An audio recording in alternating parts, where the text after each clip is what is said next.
اندھیرا چاروں طرف پھیل چکا تھا۔ رات گہری ہوتی جا رہی تھی۔ میں سیڑھیوں پر بیٹھی سوچ رہی تھی کہ آگے کیا کرنا ہے۔ زندگی میں ایک دم سے اتنی مشکلات آ گئی تھیں کہ کسی چیز کا حل سجائی نہیں دے رہا تھا۔ آج آسمان بھی خالی تھا۔ سیاہ آسمان مجھے میرے تنہا ہونے کا احساس دلا رہا تھا۔ اداسی میرے رگوں پے میں رچ بس گئی تھی۔ یوں لگتا تھا جیسے اس پوری دنیا میں تنہا ہو گئی ہوں۔ حقیقت تو یہی تھی کہ میرے آس پاس بہت سے رشتے تھے، لیکن سب نام کے تھے۔ ایک رشتہ ختم ہوا تو سارے کے سارے رشتوں نے مجھ سے منہ موڑ لیا۔ وہ ایک رشتہ اتنا مضبوط ہوگا، مجھے اس بات کا کبھی احساس بھی نہ ہو سکا تھا، اور اب جب وہ نہیں رہا تھا تو دل خون کے آنسو رو رہا تھا۔ اپنی آنکھ سے گرتے آنسوؤں کو میں نے ایک بار پھر سے صاف کیا اور آسمان کی طرف دیکھ کر اللہ سے کہنے لگی، یا اللہ، یہ آزمائش مجھ پر ہی کیوں؟ شاید میں اس پر پورا نہ اتر سکوں۔ میرے اندر بے بسی پنجے گاڑے بیٹھی تھی۔ یوں لگتا تھا جیسے آج میں سچ میں ہار جاؤں گی، لیکن میں ہارنا نہیں چاہتی تھی، اور میں ہار بھی نہیں سکتی تھی، چاہ کر بھی نہیں ہار سکتی تھی، کیونکہ اندر لیٹے تین وجود میری ہار سے بکھر جاتے، اور ان کو بکھرتے میں کبھی بھی نہیں دیکھ سکتی تھی، کیونکہ میرے پاس یہ اس کی امانت ہے، یعنی میرے مرحوم شوہر کی۔ آج دوپہر میں ہی میری زندگی میں ایک ایسا حادثہ ہوا تھا جس نے میری رہی سہی ہمت بھی ختم کر کے رکھ دی تھی، لیکن اللہ کی رضا میں خوش رہنے والے ہی کامیاب اور کامران ہوتے ہیں۔ یہ بات مجھے مولوی کی بیوی نے کہی تھی، اور کہا تھا کہ صبر کرو، کیونکہ صبر ہی واحد ہتھیار ہے جو مصیبت میں کام آتا ہے۔ اور اب میں بیٹھی صبر ہی کرنے کی کوشش کر رہی تھی۔ مجھے صبر کے صحیح معنی نہیں پتہ تھے، لیکن اب جب کر رہی تھی تب سمجھ میں آ رہا تھا کہ صبر کا مطلب ہوتا ہے اللہ سے مایوس نہ ہونا، کسی بھی حال میں اللہ سے مایوسی اختیار نہ کرنا۔ مجھے یہاں بیٹھے کچھ ہی دیر گزری تھی کہ اندر سے آواز آئی، پانی پینا ہے۔ میں بھاگی بھاگی اندر آئی تو میری چھوٹی بیٹی اٹھ کر بیٹھی ہوئی تھی۔ وہ ابھی صرف 3 سال کی تھی اور میری سب سے چھوٹی بیٹی تھی۔ میں نے فوراً سے اسے گلاس میں پانی ڈال کر دیا۔ وہ پانی پی کر واپس سو گئی۔ ان معصوموں کے چہرے پر نگاہ ڈالی تو سوچنے لگی کہ آگے میں زندگی کیسے گزاروں گی اور انہیں اکیلے کیسے پالوں گی، ان کی ذمہ داریاں کیسے اٹھا پاؤں گی۔ لیکن مجھے ہمت کرنی تھی۔ میرا غم بہت بڑا تھا۔ نہ صرف میرے بچے یتیم ہوئے تھے، بلکہ میرا جیون ساتھی جس نے ہر مشکل اور ہر غم کی گھڑی میں میرا ساتھ دیا، مجھے اور میرے بچوں کو ہمیشہ خوش رکھا، وہ مجھے اس بھری دنیا میں اکیلا چھوڑ کر چلا گیا تھا، یوں اچانک سے کہ پتہ ہی نہیں چلا تھا۔ نہ بیمار تھا اور نہ ہی کچھ اور، بس اچانک سے میری آنکھوں کے سامنے گرا اور وہیں ختم ہو گیا۔ اجل تو اجل ہے، کبھی بھی آ جائے اور انسان کو لے جائے۔ آج مجھے پہلی بار پتہ چلا تھا کہ واقعی میں موت کا وقت مقرر نہیں ہوتا، یہ کبھی بھی کسی بھی وقت اچانک سے آ جاتی ہے۔ میں اب کیا کروں گی اور کیا نہیں، اس بات کا اندازہ مجھے ہرگز بھی نہیں تھا۔ آگے میرے سامنے ایک پوری زندگی پڑی ہوئی تھی، اور ان تینوں بچوں کو میں نے اکیلے ہی پالنا تھا۔ گھر میں بہت سی مشکلات پہلے سے ہی تھیں، لیکن ہم ہر حال میں اللہ کا شکر ادا کر کے خوش رہنے کی کوشش کرتے تھے۔ لیکن میں جانتی تھی کہ آگے میرے لیے بہت زیادہ مشکل ہونے والی ہے۔ بچوں کے لیے کمانا اور ان کا پیٹ بھرنا، انہیں اچھی تعلیم اور تربیت دینا، یہ سب اب میرا اکیلے کا فرض تھا، اور مجھے یہ ذمہ داری بخوبی نبھانی تھی۔ لیکن مسئلہ یہ تھا کہ میرے ہاتھ میں کوئی ایسا ہنر نہیں تھا جس کی مدد سے میں کچھ کما کر اپنے بچوں کا پیٹ پال سکتی۔ میرے شوہر کی بھی کوئی زمینیں وغیرہ نہیں تھیں جن پر میں کھیتی باڑی کرتی اور بچوں کی تربیت کر پاتی۔ میں بہت زیادہ مشکل میں گھر گئی تھی۔ مجھے کوئی راستہ نظر نہیں آ رہا تھا، آخر میں کروں کیا؟ میں ایک بار پھر سے بیٹھ کر یہی سب سوچنے لگی تھی کہ آگے آنے والے وقت میں کس طرح سے زندگی جیوں گی اور کس طرح سے اپنے بچوں کو پالوں گی۔ ابھی بیٹھی میں یہ سوچ ہی رہی تھی کہ اچانک سے مجھے یوں محسوس ہوا کہ گھر میں کوئی موجود ہے۔ مجھے بار بار کھٹکے کا احساس ہو رہا تھا۔ میں نے چونک کر ادھر ادھر دیکھا، لیکن وہاں تو کوئی بھی نہیں تھا، نہ ہی مجھے کوئی نظر آ رہا تھا۔ شاید میرا وہم ہوگا۔ اب تو میں ہر آہٹ پر چونک چونک سی جاتی تھی، کیونکہ گھر کا محافظ جو چلا گیا تھا، اب اس گھر کی حفاظت کی ذمہ داری میری ہی تھی۔ میں نے ایک گہری سانس بھری اور اٹھ کر اندر آ گئی۔ میں لیٹ کر سونے کی کوشش کرنے لگی، لیکن نیند میری آنکھوں سے بہت دور تھی۔ رو رو کر اب تو میرے آنسو بھی سوکھ چکے تھے۔ یوں لگتا تھا جیسے اب قسمت کسی اور ہی دوراہے پر لے آئی ہے، ایک ایسے دوراہے پر جہاں سے مجھے نہ آگے بڑھنے کا راستہ مل رہا ہے، نہ ہی واپس مڑنے کا۔ بار بار سوچتی کہ کاش یہ خواب ہوتا، آنکھیں کھولوں تو سب مٹ جائے اور میری زندگی واپس معمول پر آ جائے، جیسے کچھ کھویا ہی نہیں ہے۔ نہ جانے کب یہ سب سوچتے سوچتے میری آنکھ لگ گئی۔ صبح جب آنکھ کھلی تو باہر دستک کی آواز سنائی دے رہی تھی، اور شاید اسی دستک کی وجہ سے میری آنکھ کھل گئی تھی۔ میں اٹھ کر فوراً سے دروازے پر آئی۔ میں جو پہلے بنا پوچھے دروازہ کھول دیا کرتی تھی اور ہمیشہ بے فکر رہتی تھی، اب احتیاط کو اپناتے ہوئے میں نے پہلے پوچھا کہ کون ہے، تو باہر سے پڑوسن کی آواز آئی کہ وہ آئی ہے۔ میں نے جھٹ سے دروازہ کھول دیا۔ وہ ہمارے لیے ناشتہ بنا کر لائی تھی۔ خالدہ میری بہت ہی قریبی دوست اور پڑوسن تھی، ہمیشہ سے میرے کام آتی تھی۔ اب بھی جب تمام محلے والوں اور رشتہ داروں نے مجھ سے منہ موڑ لیا تھا تو وہ میری ہمدرد بنی میرے ساتھ ہی کھڑی تھی۔ میں نے اپنے بچوں کو اٹھایا اور کہا کہ اٹھ جاؤ ناشتے کے لیے۔ بچے تو بچے ہوتے ہیں، انہیں تو بھوک لگتی ہے، وہ تو سارے غم بھول جاتے ہیں۔ انہیں تو موت کا مطلب ہی نہیں پتہ تھا، اتنے کم عمر تھے وہ۔ میں نے انہیں ناشتہ کروایا اور خود چپ چاپ بیٹھ گئی۔ خالدہ مجھ سے کہنے لگی کہ تم بھی کچھ کھا لو، لیکن میرے حلق سے تو کچھ اتر ہی نہیں رہا تھا، یہاں تک کہ میں نے اب تک پانی کا ایک گھونٹ بھی نہیں پیا تھا۔ میں اس بات سے پریشان تھی کہ ان معصوموں نے جب مجھ سے دوبارہ سوال کیا کہ ابا کب آئیں گے تو میں انہیں کیا جواب دوں گی۔ انہیں تو موت کا مطلب بھی نہیں سمجھا سکتی تھی، اور زندگی نے تو انہیں اس حقیقت سے آشکار کروا دیا تھا۔ پھر خالدہ پورا دن میرے ساتھ رہی۔ بار بار ہمارے گھر تعزیت کے لیے مہمان آ رہے تھے، کوئی افسوس کرتا، کوئی ترس کھاتا اور کوئی ہمدردی کرتا۔ غرض ہر کوئی اپنے انداز میں تعزیت کر رہا تھا۔ رات کا اندھیرا گہرا ہوا تو تمام لوگ واپس چلے گئے اور میں ایک بار پھر سے گھر میں اکیلی رہ گئی۔ بچے سونے کے لیے گئے تو میں دوبارہ سے سیڑھیوں پر بیٹھ کر سیاہ آسمان کو دیکھنے لگی۔ شاید اس آسمان کو میرے دکھ کا اندازہ تھا، اسی لیے وہ اب تک سیاہ ہی پڑا ہوا تھا اور میرے ساتھ میرا غم منا رہا تھا۔ بچوں کے سامنے تو میں روتی نہیں تھی اور نہ ہی غمزدہ ہوتی تھی۔ میں نہیں چاہتی تھی کہ وہ لوگ پریشان ہو جائیں۔ میں ان سے ان کا بچپن نہیں چھیننا چاہتی تھی، اس لیے میں اکیلی ہی بیٹھ کر رویا کرتی تھی۔ اگلے دن خالدہ میرے پاس آئی تو میں نے اس سے کہا کہ ابھی تو میں عدت میں ہوں، لیکن اپنے بچوں کے کھانے پینے کا انتظام وغیرہ کرنا ہے مجھے۔ میں کیا کروں اور اس کے بعد میں کیا کروں گی؟ کس طرح سے انہیں پالوں گی؟ یہ سب سوچ سوچ کر میں پریشان ہو رہی ہوں۔ نہ ہی میں کوئی نوکری کر سکتی ہوں، نہ ہی کوئی اور ہنر ہے میرے ہاتھ میں۔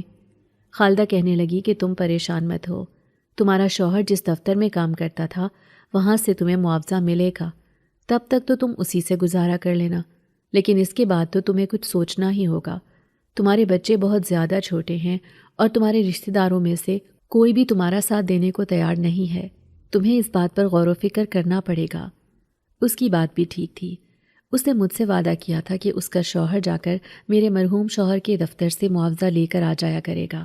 چلو 4-5 ماہ تو آرام سے گزر جائیں گے، تب تک میری عدت بھی ختم ہو جائے گی۔ اس کے بعد میں گھر سے باہر نکل کر کوئی کام کاج ڈھونڈنے کی کوشش کروں گی، ہو سکتا ہے کہ اللہ کرم کرے اور مجھے کوئی کام مل جائے۔ یہی سوچ کر میں مطمئن ہو گئی۔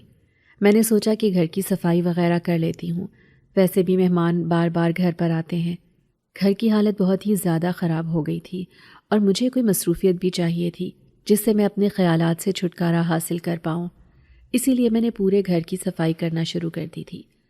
ابھی میں صحن کی صفائی کر ہی رہی تھی کہ اچانک سے مجھے گھر کے کونے سے بہت ہی تیز خوشبو آنے لگی۔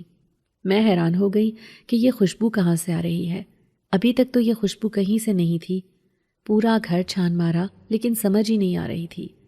پھر بڑھتے بڑھتے یوں لگنے لگا جیسے پورے گھر سے یہ خوشبو آنے لگی ہے۔ اسی وقت مجھے کچن سے کچھ کھٹکے کی آواز آئی، ایسے جیسے کوئی وہاں موجود ہو۔ میں بھاگتی ہوئی کچن میں آئی تو یہ دیکھ کر دنگ رہ گئی کہ وہاں چولہا جل رہا تھا۔ آخر چولہا کس نے جلایا؟ میں نے تو کچھ بھی نہیں پکایا تھا، نہ ہی میں ابھی تک کچن میں آئی تھی۔ یہ سب کیا ہو رہا تھا؟ ان دنوں تو خالدہ ہی اپنے گھر سے کھانا پکا کر لے کر آتی تھی اور ہم وہی کھانا کھاتے تھے، تو پھر میرے گھر کا چولہا کس نے جلایا؟ میں ایک دم سے پریشان ہو گئی۔ میں جو تھوڑی دیر پہلے سوچ رہی تھی کہ تھوڑی دیر میں خالدہ آئے گی اور کھانا لے کر آئے گی تو میں اپنے بچوں کو کھلاؤں گی کیونکہ انہیں بھوک لگی ہوئی تھی، اور مجھے خالدہ نے کہا تھا کہ کھانا مت بنانا، میں خود لے آؤں گی۔ میں اندر بھاگی بھاگی آئی تو دیکھا کہ میرے تینوں بچے چپ چاپ لیٹے ہوئے تھے۔ میں نے اپنے بیٹے کو اٹھایا اور اس سے کہا کہ ابھی سے تم لوگ سونے لگے ہو، ابھی تو کھانا کھانا ہے، اٹھ جاؤ۔ تو وہ کہنے لگا کہ امی ابھی تو ہم نے کھانا کھایا ہے، ہمیں بہت زیادہ نیند آ رہی ہے، سونے دیں۔ میں حیران ہوئی کہ اسے کس نے کھانا کھلایا ہے، جبکہ ابھی تک تو خالدہ آئی ہی نہیں ہے اور میں نے بھی انہیں کھانا نہیں دیا تھا۔ میں نے اس سے کہا کہ احمد مجھے بتاؤ آخر تمہیں کھانا کس نے کھلایا ہے؟ میں نے تو کسی کو دیکھا بھی نہیں اور نہ ہی خالدہ یہاں آئی ہیں۔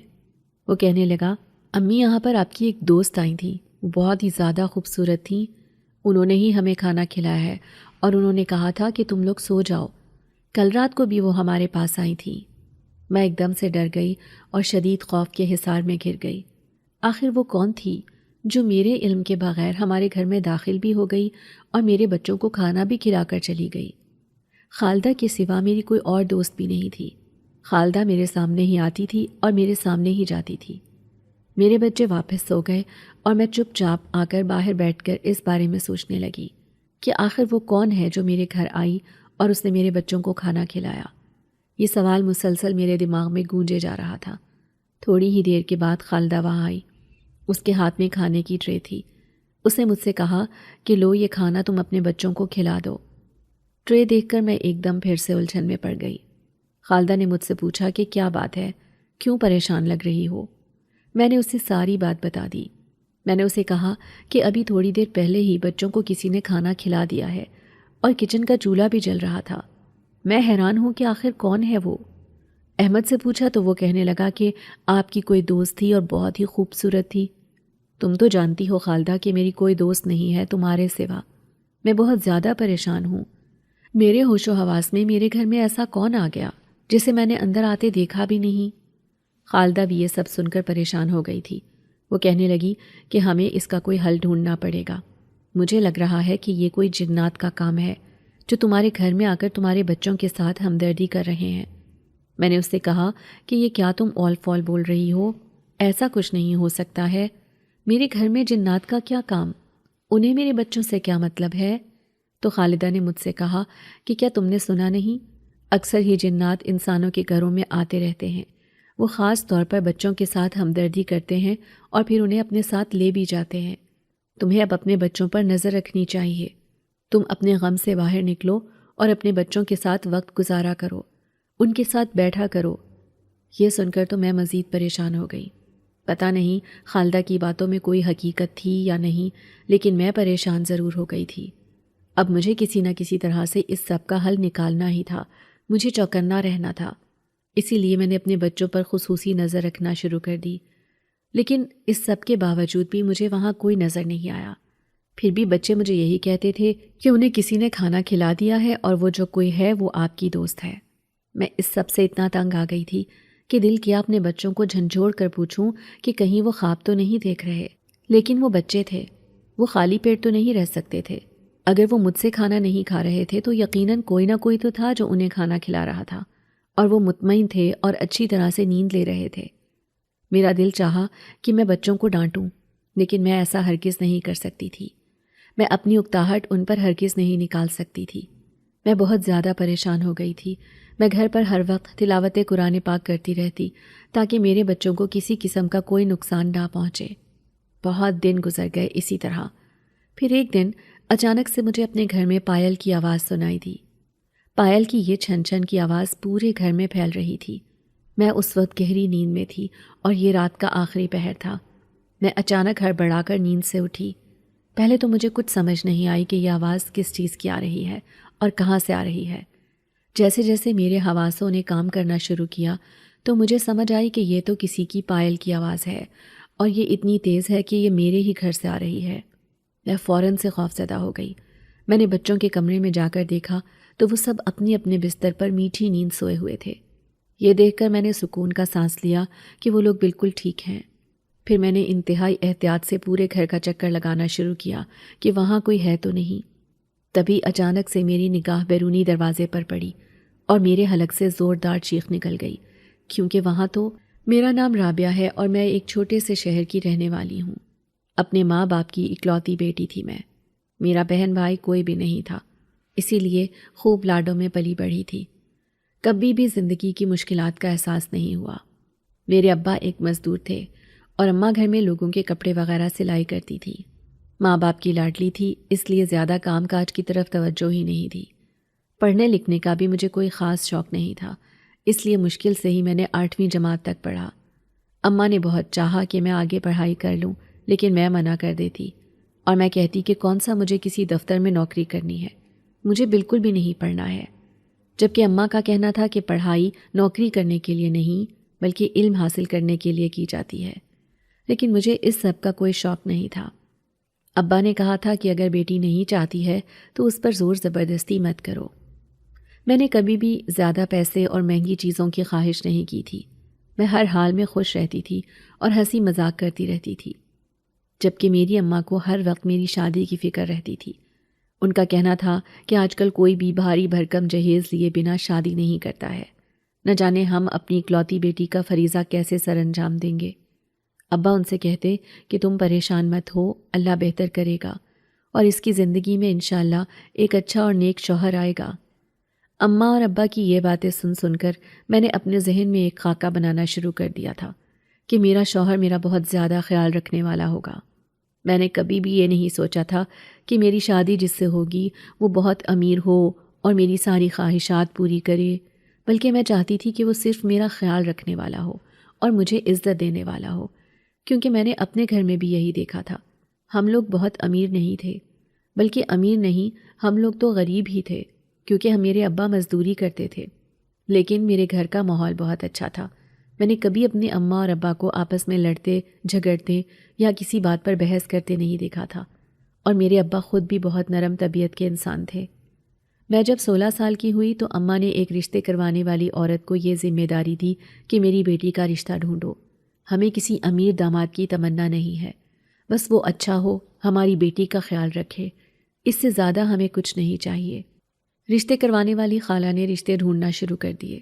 کچھ ہی سالوں کے بعد اماں کو ایک رشتہ پسند آ گیا۔ اس وقت تک میں 20 سال کی ہو چکی تھی۔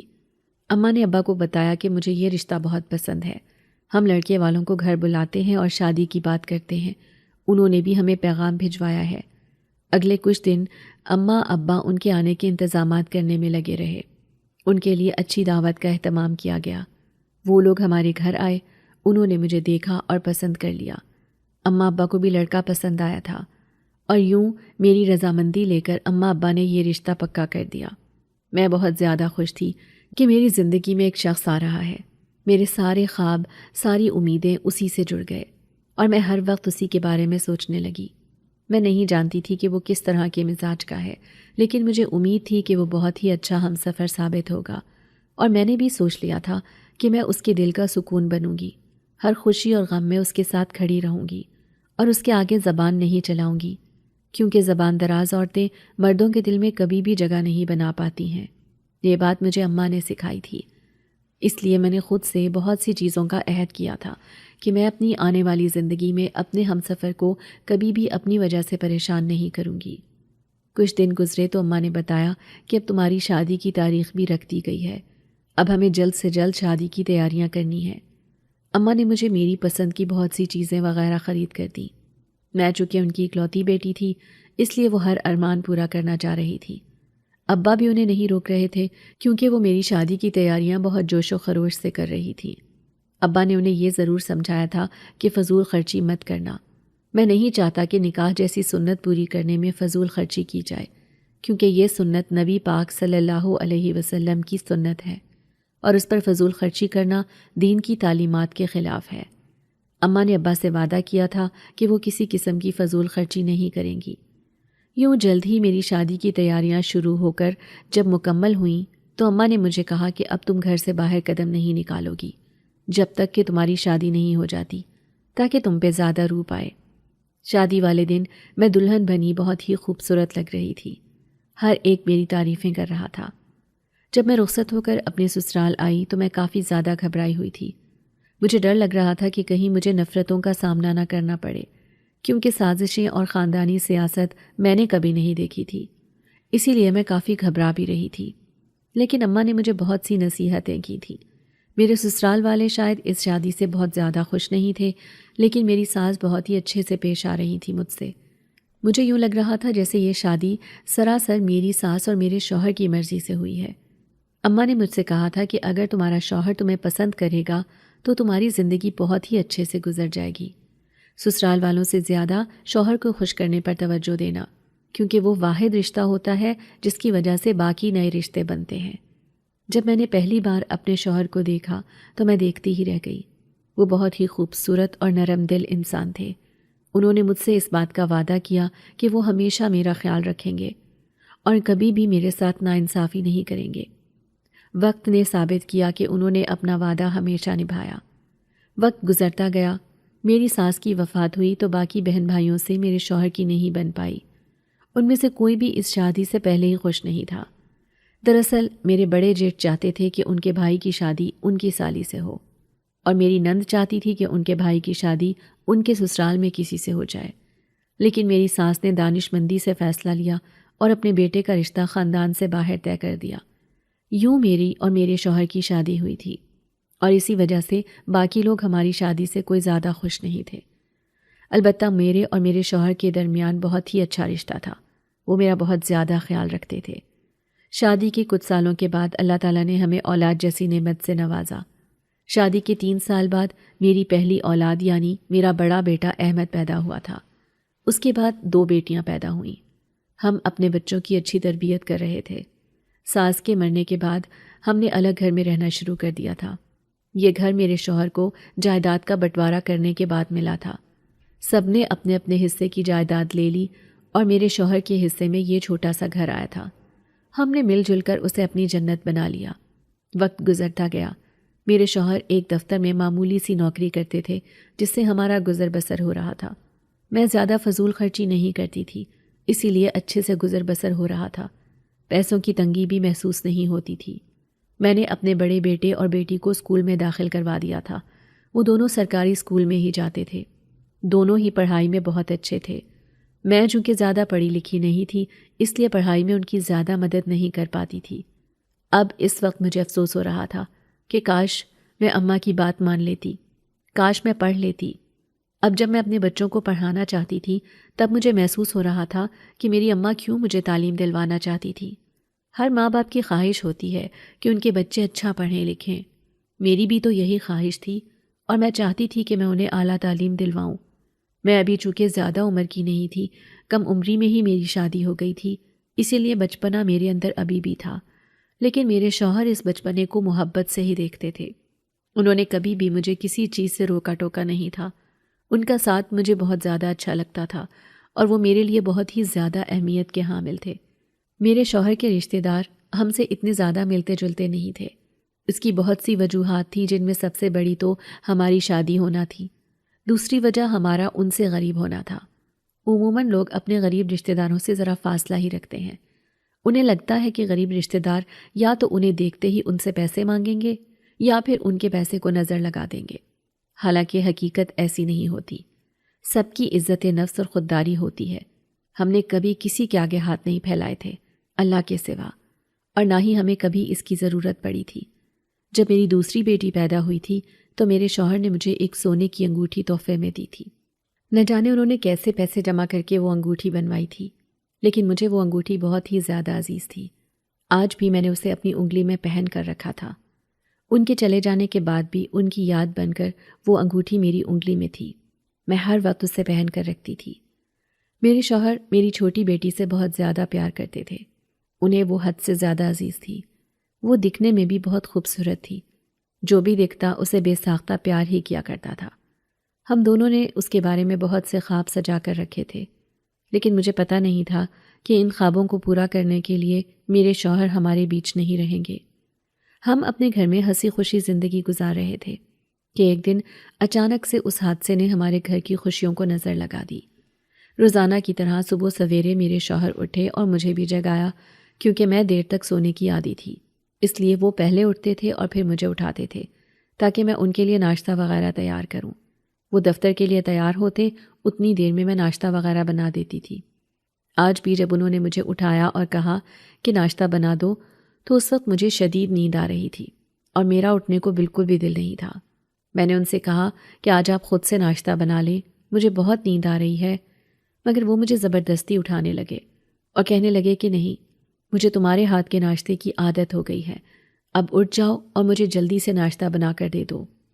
ان کے بار بار کہنے پر میں اٹھ گئی اور منہ ہاتھ دھو کر نیند میں جھولتی کچن میں آ کر کھڑی ہو گئی اور پراٹھا بنانے لگی۔ انہیں بلدار پراٹھا بہت زیادہ پسند تھا، وہ ان کا سب سے پسندیدہ ناشتہ ہوتا تھا۔ میں نے ساتھ میں آملیٹ بنایا اور چائے چڑھا دی۔ ناشتہ تیار کر کے میں انہیں اندر بلانے کے لیے چلی گئی۔ وہ آفس کے لیے تیار ہو رہے تھے، اسی وقت باہر دروازہ بجا۔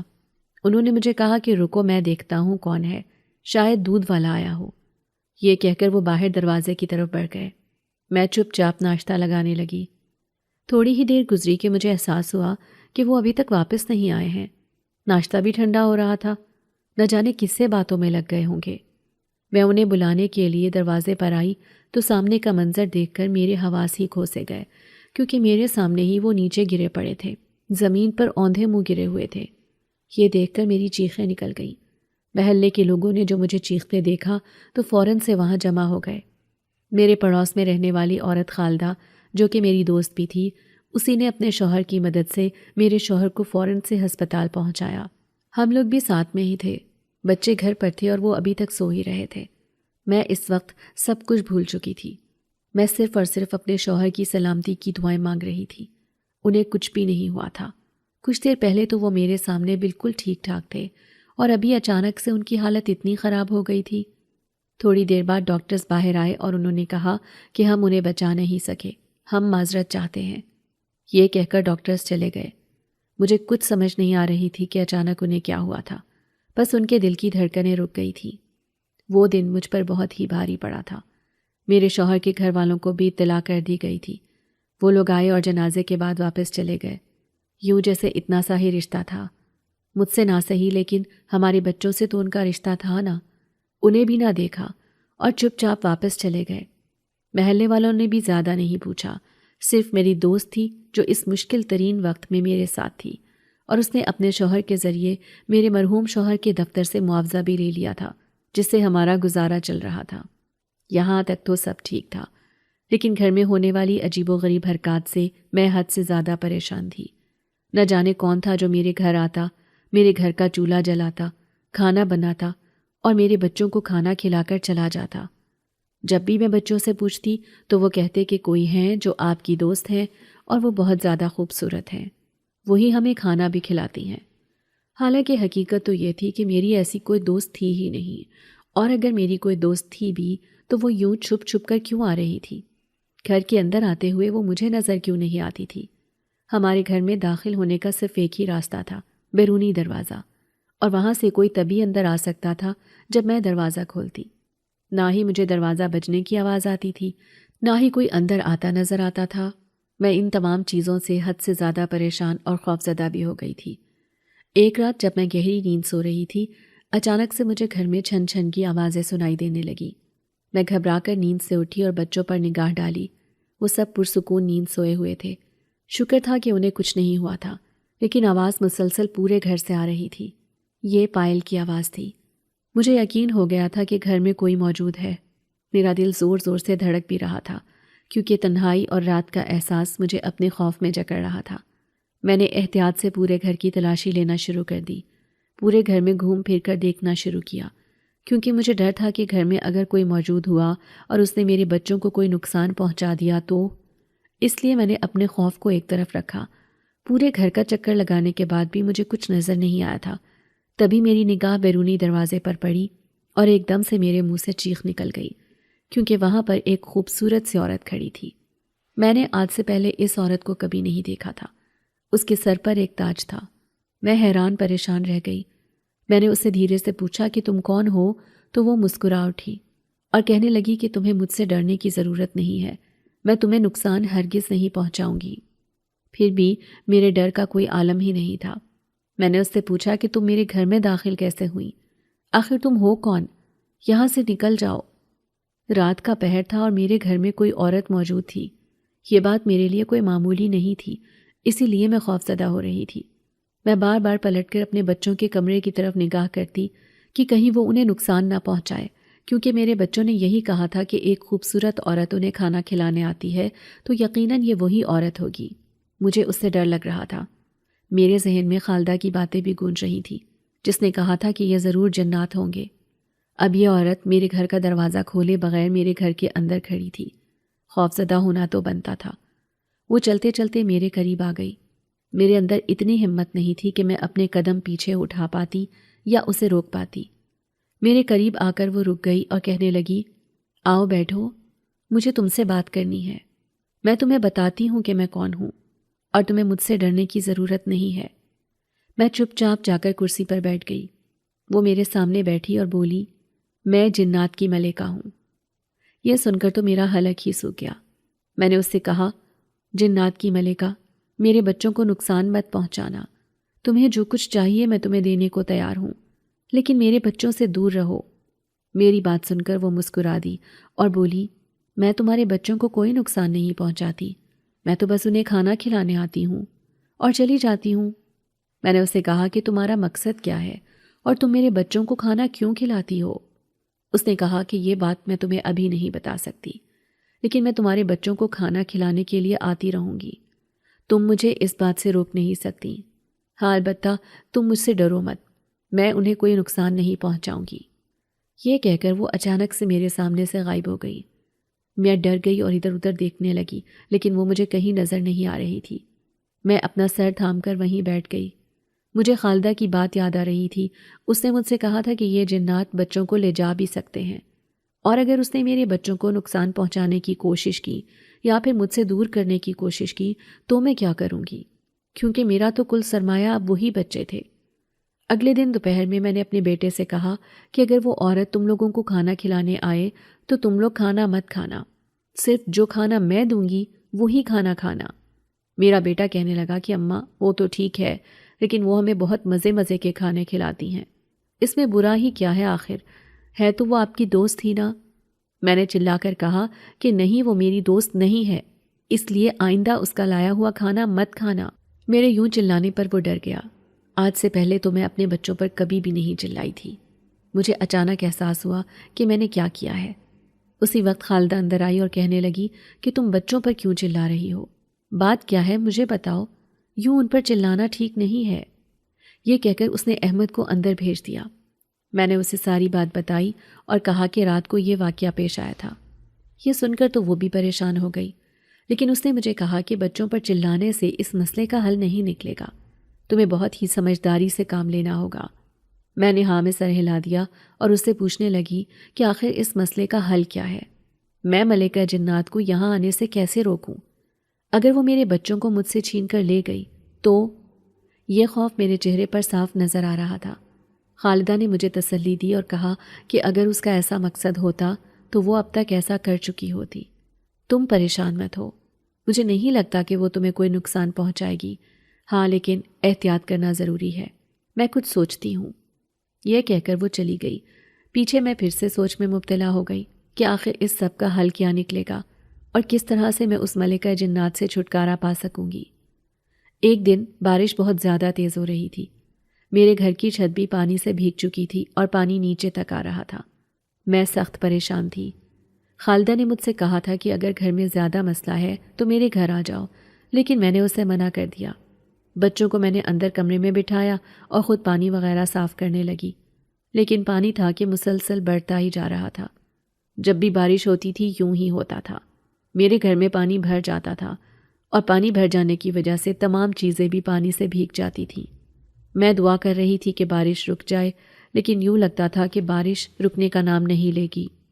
اتنی برستی بارش میں اچانک سے میرے گھر کا دروازہ بجنے لگا۔ مجھے شدید حیرت ہوئی کہ اس وقت کون ہوگا۔ پھر سوچا کہ شاید خالدہ ہی آئی ہوگی مجھے بلانے کے لیے، اس لیے بنا پوچھے ہی میں نے دروازہ کھول دیا۔ جو ہی دروازہ کھولا تو یہ دیکھ کر میری چیخیں نکل گئیں کہ سامنے وہی ملکہ جنات اپنے سر پر تاج پہنے کھڑی تھی اور اس کے پیچھے ایک سواری بھی تھی۔ اتنے پانی میں وہ سواری یوں کھڑی ہوئی تھی جیسے پانی موجود ہی نہیں ہے، اور وہ سواری بہت ہی زیادہ خوبصورت تھی، بالکل ایسی جیسے پرانے زمانے میں سلطانوں اور بادشاہوں کی سواریاں ہوتی تھیں۔ ملکہ نے جب مجھے یوں حیرت سے اس سواری کو دیکھتے ہوئے دیکھا تو مسکرا اٹھی اور کہنے لگی کہ یہ شاہی سواری ہے، جنات کی شاہی سواری، اسی لیے یہ آرام سے پانی پر کھڑی ہے۔ مجھے اندر آنے کا راستہ دو، میں بچوں کو دیکھنا چاہتی ہوں۔ لیکن میں نے فوراً سے اس کا راستہ روک دیا۔ میں نے کہا کہ تم ان بچوں کو نہیں دیکھ سکتی، بہت ہو گیا ہے، میں اپنے بچوں کے قریب کسی جن زادی کو نہیں آنے دے سکتی ہوں، میں انہیں کسی قسم کے خطرے میں نہیں ڈال سکتی۔ ملکہ کہنے لگی کہ تم جانتی ہو میں تمہارے بچوں کو نقصان نہیں پہنچاتی ہوں، بلکہ میں ان کی مدد ہی کرتی ہوں، اس لیے مجھے راستہ دو اور اندر آنے دو۔ مگر میں راستے میں ڈٹ کر کھڑی ہو گئی۔ میں نے کہا کہ نہیں، میں اپنے بچوں کے قریب تمہیں ہرگز نہیں جانے دوں گی۔ تم یہاں سے واپس چلی جاؤ ورنہ تمہارا انجام بہت ہی برا ہوگا۔ میری یہ بات سن کر ملکہ جنات کو غصہ آ گیا۔ اس نے مجھ سے کہا کہ آج تو میں جا رہی ہوں، لیکن اگر تم نے آئندہ میرا راستہ روکا تو تمہیں اس کا انجام بھگتنا پڑے گا۔ یہ کہہ کر وہ واپس مڑی اور اپنی شاہی سواری میں بیٹھ گئی۔ میرے دیکھتے ہی دیکھتے وہ شاہی سواری ایک دم سے اوپر کو اٹھنے لگی اور پھر وہ غائب ہو گئی۔ میں نے شکر کا سانس لیا کہ وہ یہاں سے چلی گئی ہے۔ ابھی میں وہاں کھڑی یہی سب سوچ رہی تھی کہ اچانک مجھے محسوس ہوا کہ پیچھے کوئی ہے۔ میں نے مڑ کر دیکھا تو میرے پیچھے میرا بیٹا احمد کھڑا تھا اور اس کے چہرے پر شدید غصہ تھا۔ اس نے مجھ سے کہا، امی آپ نے اپنی اس دوست کو کیوں بھگا دیا اور آپ ان سے اس طرح سے بات کیوں کر رہی تھی؟ وہ ہم سے کتنے اچھے سے پیش آتی ہیں، وہ ہمارے لیے کھلونے لائی ہوں گی اور آپ نے انہیں بھیج دیا۔ آپ کو ہم سے بالکل پیار نہیں ہے، آپ نہیں چاہتی کہ وہ ہمیں کھلونے دے۔ اپنے بیٹے کے منہ سے یہ سب سن کر مجھے بہت زیادہ افسوس ہوا۔ وہ ابھی چھوٹا تھا اور ان سب چیزوں کو سمجھ نہیں سکتا تھا، اسی لیے بہتر تھا کہ میں اس سے کچھ نہ کہتی۔ میں اسے لیے اندر آ گئی۔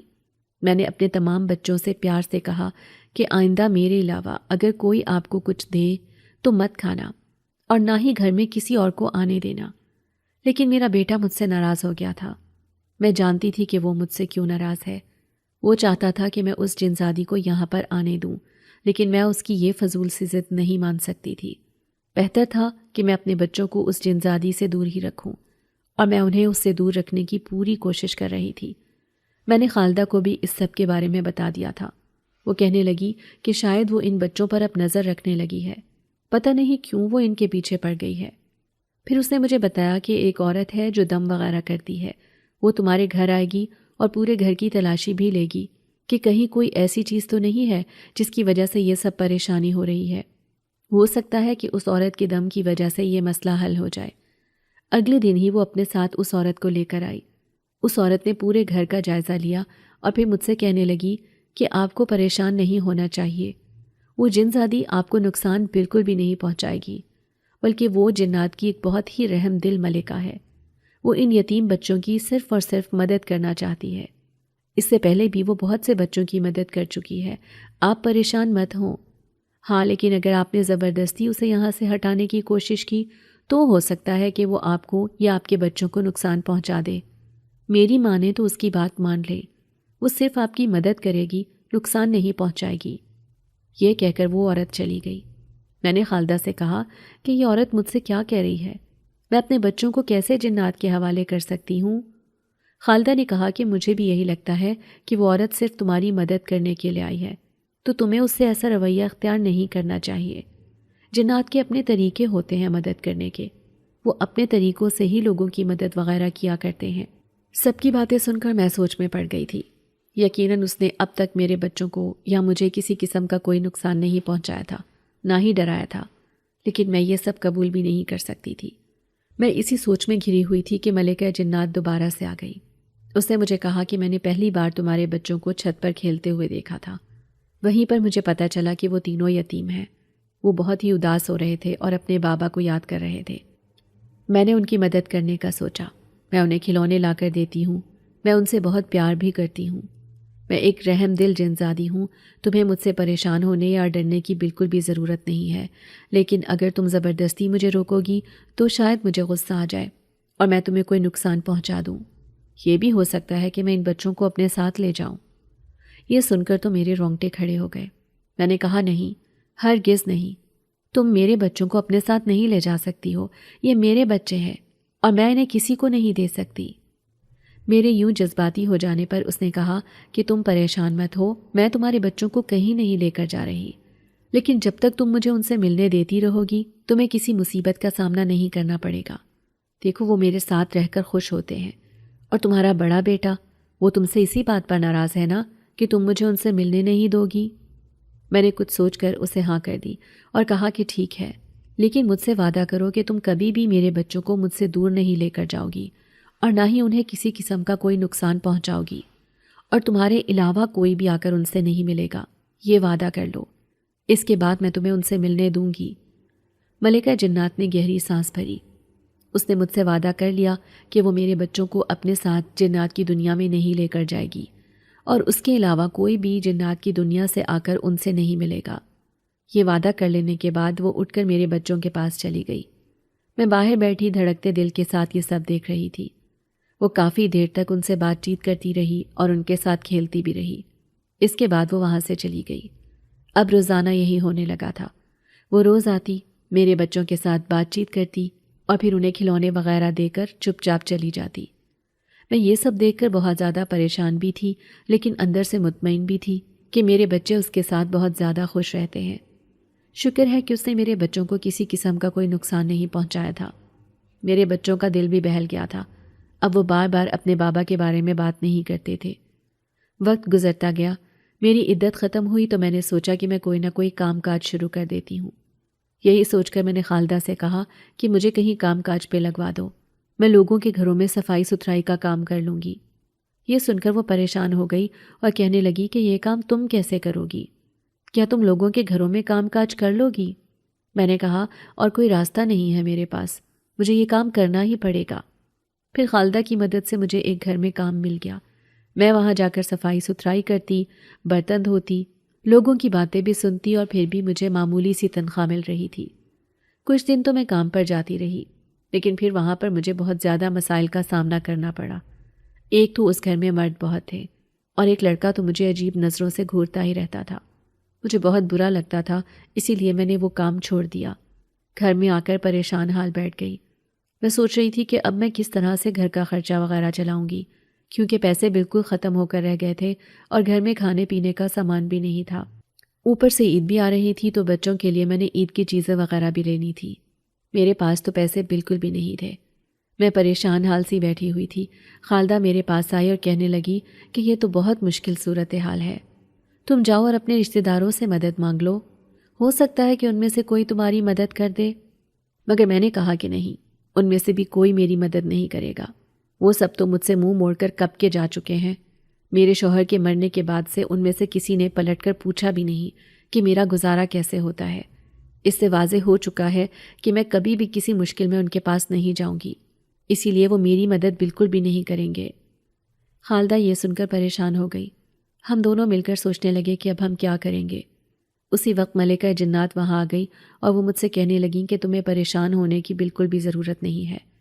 آج کے بعد سے اس گھر کی ذمہ داری میں ہی اٹھاؤں گی۔ تمہیں گھر سے باہر نکل کر کام کاج کرنے کی بالکل بھی ضرورت نہیں ہے۔ یہ کہہ کر اس نے راشن کی بہت سی تھیلیاں میرے گھر میں رکھوائیں اور بہت سے پیسے بھی مجھے دیے۔ میں یہ سب دیکھ کر حیران بھی رہ گئی تھی اور میں خوش بھی تھی۔ پھر میں نے ملکہ جنات کا شکریہ ادا کیا۔ وہ تو اچھی نیت سے یہاں آئی تھی، میں ہی اسے غلط سمجھتی رہی تھی۔ اب وہ ہر روز ہمارے گھر آ کر ہماری مدد کرتی تھی۔ لوگ حیران ہوتے ہیں کہ میرے گھر کا خرچہ کیسے چل رہا ہے، لیکن میں لوگوں کو کچھ بھی نہیں بتاتی تھی، کیونکہ یہی اس جنزادی کی شرط تھی اور یہ بات صرف میرے اور خالدہ کے درمیان تھی۔